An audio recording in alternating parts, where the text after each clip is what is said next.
అదే RTV app వార్తల్ని క్షణాల్లో చదివే అవకాశం ఉంటుంది. ఒక న్యూస్ పేపర్, ఒక టెలివిజన్ ఛానల్ మీ చేతుల్లో ఎప్పుడూ ఉంటాయి. తాజాగా నార్సింగి పోలీస్ స్టేషన్లో లావణ్య మరొక ఫిర్యాదు కూడా చేసింది. తనకు సంబంధించిన 12 లక్షల రూపాయల బంగారాన్ని అపహరించారు ఇద్దరంటూ కూడా కంప్లైంట్ చేసింది. ఒకసారి లావణ్య ఈ యొక్క ఫిర్యాదు తర్వాత ఏం మాట్లాడిందో చూద్దాం. గోల్డ్ పోయిందండి. మాల్వి మల్హోత్రా పైనే అనుమానంగా ఉంది. అమ్మాయికి మూడు సార్లు వచ్చింది, 3-4 సార్లు వచ్చింది మా ఇంటికి. లాస్ట్ అమ్మాయి వచ్చినప్పుడు రాస్తారు లగేజ్, మా ఫొటోస్ కానీ వాల్కి మా ఫొటోస్ ఉన్నవి కూడా అన్నీ తీసి పగలగొట్టి అంత గ్రడ్జ్ తీసుకొని ఎందుకు వెళ్ళిందో ఆవిడ నాకు అర్థం కావట్లేదు. సరే, ఒక పరంగా నేను అఫేర్ వరకు అనుకున్నాను, నా మనిషినే దూరం చేసింది. నేను డే 1 నుంచి అదే చెప్పాను, రాస్తారుని నా దగ్గర నుంచి దూరం చేయడానికే ప్రయత్నం ఇదని. నా పసుపు నా తాళిబొట్టు తీసుకోవడం ఏంటంటే నాకు అర్థం కాదు. నా తాళిబొట్టు తీసుకొని వెళ్ళిపోయింది అమ్మాయి. రాస్తారుని అడగడానికి కూడా తాళం చేయలు మెయిన్ రీజన్ నా తాళిబొట్టు కోసమే. తాళిబొట్టు తీసుకొని వెళ్ళిపోయింది, నా మనిషిని తీసుకెళ్ళిపోయింది, నా బంగారం తీసుకెళ్ళిపోయింది. ఇప్పుడు లాస్ట్కి నా విల్లా మీద పడ్డట్టు ఉంది. నా మనిషి నా 12 ఏళ్ల జీవితం ఆవిడ ఇస్తుందా, నాదంతా ఇస్తుందా? ఎంత మొండిగా ఆవిడ రాస్తారుని కంట్రోల్ చేస్తూ కూర్చోబెట్టిందో మీరు అందరూ కూడా చూశారు. నాకు న్యాయం జరగాలి. నేను ఇక్కడి నుంచి కూడా ప్రొటెస్ట్కి వెళ్తాను. మరి సినిమా మనుషులమే అండి, సినిమా పిల్లలమే మేము కూడా.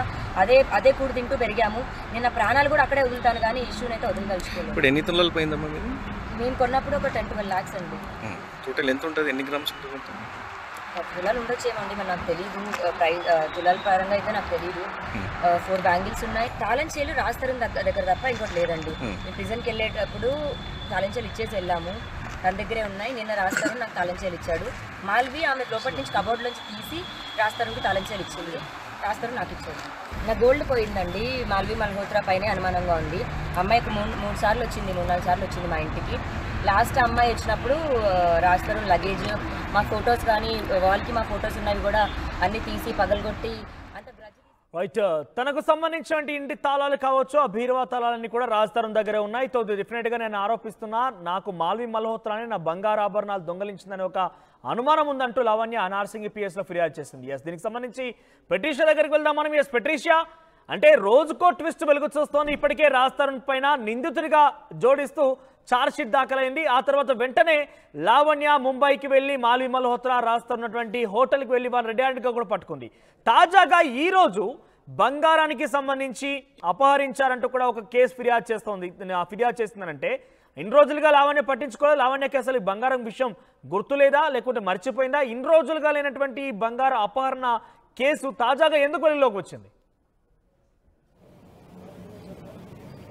ఎస్ మనోజ్, కొద్దిసేపటి క్రితమే లావణ్య నార్సింగ్ పోలీస్ స్టేషన్లో నా బంగారం పోయింది, సుమారుగా 10 లక్షల పైన ఉంటుంది, 10 తులాలు అని మాట తను చెప్పడం అయితే జరుగుతుంది.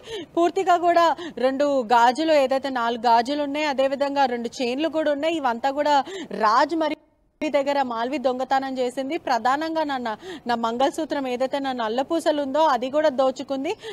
నాకు సంబంధించిన నా మొగుడిని కూడా దోచుకుంది. ఇప్పుడు అదే కాకుండా ఇప్పుడు నా మంగళసూత్రాన్ని, నా బంగారం కూడా తీసుకుంది. నేను ప్రిజన్కి వెళ్ళినప్పుడు రాజ్ దగ్గర తాళాలు ఉండే, ఏదైతే కబోర్డ్కి సంబంధించిన, బీరువాకి సంబంధించిన ఎక్కడైతే మనం జ్యువెలరీ పెట్టుకుంటామో ఆ లాకర్ కీస్ కూడా రాజ్ దగ్గర ఉండే. మొన్న రెడ్ హ్యాండెడ్గా లావణ్య వెళ్ళి మాల్వి మల్హోత్రా మరి రాజ్ ఇద్దరు కలిసి ఉన్న అపార్ట్మెంట్స్కి వెళ్ళి గోల రచ్చ చేయడం అయితే మనం అందరం చూసాము. అక్కడ వెళ్ళినప్పుడు లావణ్య రాజ్ని నా కీస్ నాకు కావాలి అనగా మాల్వి మల్హోత్రా బీర్వాల నుంచి కీస్ తెచ్చిచ్చి మరి తనకి ఇచ్చింది. ఆ కీస్కి సంబంధించిన వెంటనే తను ఓపెన్ చేసి చూడంగా బంగారం మొత్తం మిస్ అయింది. పూర్తిగా కూడా నా బంగారం మాల్వి మల్హోత్రానే దోచుకుంది అంటూ లావణ్య నార్సింగ్ పోలీస్లో కేసు పెట్టడం అయితే జరిగింది. ఈ triangle story, Malvi Malhotra first మొదట రాజ్, దాని తర్వాత లావణ్య నుంచి శేఖర్ భాష, అంటే రోజుకొక సీరియల్ ట్విస్ట్ లాగా రోజుకి ఒక కొత్త ఎపిసోడ్ అయితే తెలుస్తుంది. ఒకవైపు మనం చూసుకుంటే కూడా మొదట రాజ్ తరుణ్ మాల్వి మల్హోత్రాకి ఎటువంటి సంబంధం లేదు, మేము జస్ట్ కో యాక్టర్సే అన్నారు. కానీ ఇప్పుడు మనకి రెడ్ హ్యాండ్ కూడా మనం చూసినట్టయితే వాళ్ళిద్దరికి కూడా సంబంధం ఉంది అని క్లియర్గా ప్రజలకు కూడా అర్థమైంది. కానీ ఇది మాత్రం అంటే నిజంగా బంగారం పోయిందా లేదా అనే అనుమానాలు కూడా చాలా వస్తున్నాయి. అంటే ఈ కేసు ఎక్కడి వరకు దారి తీస్తుందంటే దీనికి ఒక ప్రధానంగా ఫుల్ స్టాప్ అయితే లేదు. లావణ్య ఇస్తున్న ప్రస్తుతం తను ఇస్తున్న సమాచారం మేరకు అయితే నేను ఇక్కడ నుంచి మా ఛాంబర్కి వెళ్తాను, నేను కూడా ఇండస్ట్రీలోనే పుట్టి పెరిగాను, ఏదైతే నేను కొన్ని అనేక సీరియల్సే కానీ లేకపోతే వెబ్ సిరీస్ కానీ ఇవన్నీ తీసాను. నేను సినిమా రంగానికి చెందిన ఆడపిల్లనే. నేను వెళ్ళి న్యాయం అక్కడ అడుగుతాను. మా అసోసియేషన్లో నేను కంప్లైంట్ చేస్తాను. ఆ తర్వాత నేను ధర్నాకి అక్కడనే కూర్చుంటాను. నాకు న్యాయం జరగాలి. రాజ్ని నా దగ్గర నుంచి బలవంతంగా తీసుకెళ్ళిపోయింది, తన అండర్లో పెట్టుకుంది. ఆ రాజ్ని తీసుకెళ్లడమే కాకుండా నా బంగారం మొత్తం కూడా దోచుకుంది అంటూ లావణ్య అయితే చెప్పడం అయితే జరుగుతుంది. ఇప్పటికే న్యాయస్థానాన్ని ఆశ్రయించింది, పోలీసులను ఆశ్రయించింది. పోలీసులు కూడా రాజ్ తరుణ్ నిందితుడిగా పేర్కొంటూ ఛార్జ్ షీట్ కూడా ఫైల్ చేశారు. సో ఆయనకి న్యాయస్థానం కొంత ముందస్తు బెయిల్ ఇవ్వడం కారణంగానే కొంత అరెస్ట్ చేయడం కొంత తాత్సారం జరుగుతుండొచ్చు. అయితే ఇప్పుడు తాజాగా నేను మా అసోసియేషన్కి వెళ్తాను, ఫిలిం నగర్కి వెళ్ళి ప్రముఖులను కలుస్తానంటూ ఏదైతే లావణ్య చెప్తోందో ఆవిడ ఏం ఆశిస్తోంది? అంటే సినీ రంగ ప్రముఖుల్ని కలిసి ఎటువంటి డిమాండ్లు పెట్టబోతోంది? ఎస్, ఒకవైపు రాజ్ తరుణ్ వర్జన్ చూస్తే లావణ్య ఇదంతా డబ్బు కోసం చేస్తుంది. లావణ్యకి నాకు గతం అంటే 2026లోనే మాకు బ్రేకప్ అయిపోయింది. కేవలం ఒక గ్రాటిట్యూడ్తో నా విల్లాలో నేను షెల్టర్ ఇచ్చాను అంటూ రాజ్ అంటే మొదటి నుంచి చెప్పుకుంటూ వస్తున్నారు. ఒకవైపు లావణ్య మాత్రం మాకు గత 10 ఏళ్ల నుంచి మేము లివింగ్ రిలేషన్షిప్ సహజీవనం చేశాము, మేము పెళ్లి కూడా చేసుకున్నాము. అంటే ఎవరికి తెలియకుండా ప్రేమ పెళ్లి గుడిలో చేసుకున్నాము, మెడలో తాళి కట్టాడంటూ లావణ్య క్లెయిమ్ చేసుకోవడం అయితే జరుగుతుంది. ఒకవైపు కోర్టు చూస్తే కూడా ముందస్తు బెయిల్ ఇచ్చింది. అంటే ఏదైతే గతంలో హైకోర్టు అడిగిన ప్రకారము నాకు పెళ్లి జరిగినట్టు ఎవిడెన్స్ చూపించండి అంటే వాళ్ళు ఎవిడెన్స్ చూపించలేకపోయారు.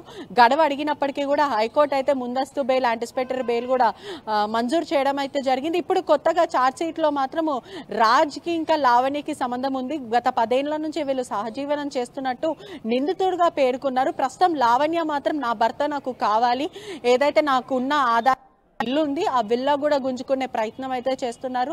నా దగ్గర నుంచి ఆల్రెడీ అన్ని సర్వం తీసుకున్నారు, రాజ్ని తీసుకున్నారు, నా మంగళసూత్రం నా బంగారం అంతా తీసుకున్నారు, ఇంకేముంది అంటూ లావణ్య ప్రశ్నించడం అయితే జరుగుతుంది. ప్రస్తుతం మా అసోసియేషన్కి వెళ్ళి తను న్యాయం అడుగుతాను, రాజ్ చేస్తున్న దాని గురించి ప్రశ్నిస్తాను, నేను వాళ్ళని కూడా నాకు న్యాయం చేయమని అడుగుతాను, అలా నన్ను పెళ్లి చేసుకొని ఎలా వదిలేస్తాడు అంటూ నేను అడుగుతాను అంటూ లావణ్య అడగడం అయితే జరుగుతుంది ప్రస్తుతం. కానీ నెటిజన్స్ వైపు ఒకవైపు చూసుకుంటే కూడా పూర్తిగా కూడా లావణ్యకు అగెయినెస్ట్ కూడా ప్రజలు కూడా ఇప్పుడు అంటే గతంలో చూపించిన అంత ఏదైతే తన మీద సాఫ్ట్ కార్నర్ ఇప్పుడైతే చూపించట్లేదని క్లియర్గా అయితే తెలుస్తుంది. ఏదైతే లావణ్య రోజు రోజుకి శేఖర్ భాష చూపించిన ఎవిడెన్సే కానీ లేకపోతే రాజ్ రిలీజ్ చేస్తున్న ఎవిడెన్స్ కాల్ రికార్డింగ్సే కానీ లేకపోతే సంబంధించిన ప్రముఖ ఏదైతే వీళ్ళు స్విమ్మింగ్ పూల్లో తను కొంచెం వేరే వాళ్ళతో కలిసి ఉంది, కొంచెం లీనియన్స్తో ఉంది అంటూ వాళ్ళు రిలీజ్ చేసిన దాని ప్రకారం కూడా రాజ్ ప్రశ్నించడం అయితే జరిగింది. నువ్వు ఎవరితో స్విమ్మింగ్ పూల్లో స్విమ్మింగ్ చేస్తున్నావు,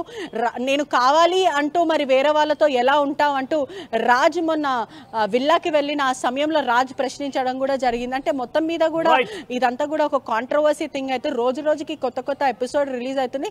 కానీ ప్రజలు మాత్రము మనం కమెంట్స్లో చూసినా కూడా ఎక్కడ చూసినా కూడా సోషల్ మీడియాలో అంతా కూడా అరెస్ట్ లావణ్య అంటూ ఒక ట్రెండింగ్ హ్యాష్ ట్యాగ్ కూడా వైరల్ అవుతుందని కూడా పూర్తిగా అయితే తెలుస్తుంది. అంటే ఇంత చేస్తుంది, తను ఆల్రెడీ జైలుకి వెళ్ళింది, తను ఒక డ్రగ్ పెడ్లర్ అని చెప్తున్నారు, అనేక మంది బాధితులు వస్తున్నారు, ఎందుకని నార్సింగ్ పోలీసులు ఇప్పటి వరకు లావణ్య మీద యాక్షన్ తీసుకోవట్లేదు అని కూడా పూర్తిగా అంటున్నారు.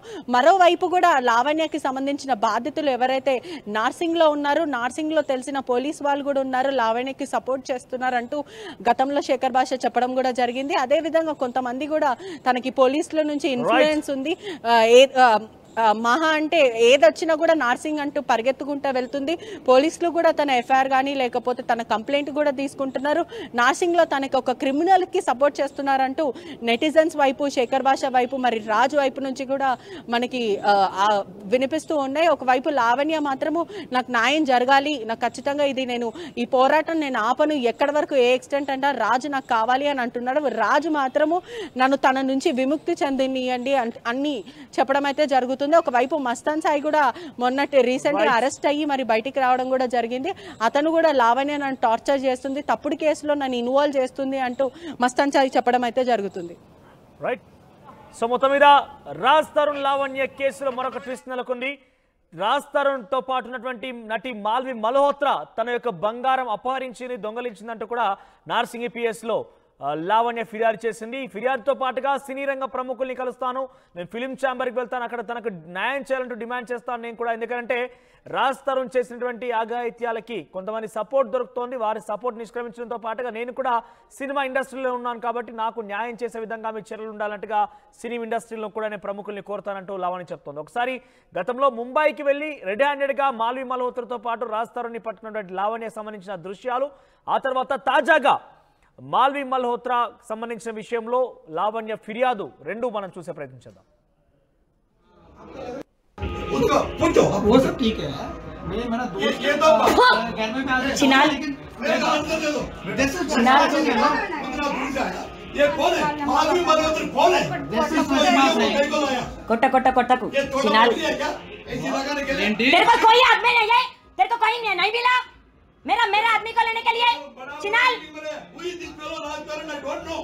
कोई नहीं मिला तेरे को जिंदगी में, हाँ कोई नहीं है, कोई नहीं मिला। You sleep for money? Huh? How are you taking him? How are you touching him?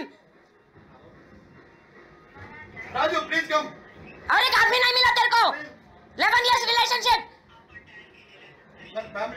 कितना नाटक किया। Send him with me, send him। हमारा लाइफ क्या है? Send him right now। अरे पुलिस वाला आने दो। Send him right now। मैं गलत काम नहीं है, हैदराबाद से आया। कोई नहीं जाना है। Tell her to send him, please tell her to send him। 11 years marriage ji, 11 years marriage। देखो सपोर्ट करो थोड़ा प्लीज। आज आ गया हीरोइन, किधर से आ गया हीरोइन? हाँ, what is he doing here? T. ये लोग शादी किया, राजू को शादी किया। आपका फोन ओपन करो, YouTube एक बार ओपन करो, इंटरनेट नहीं आ रहा प्लीज। आपका ओपन करो। Get the security, please. Ask them to get. हाँ, send my man।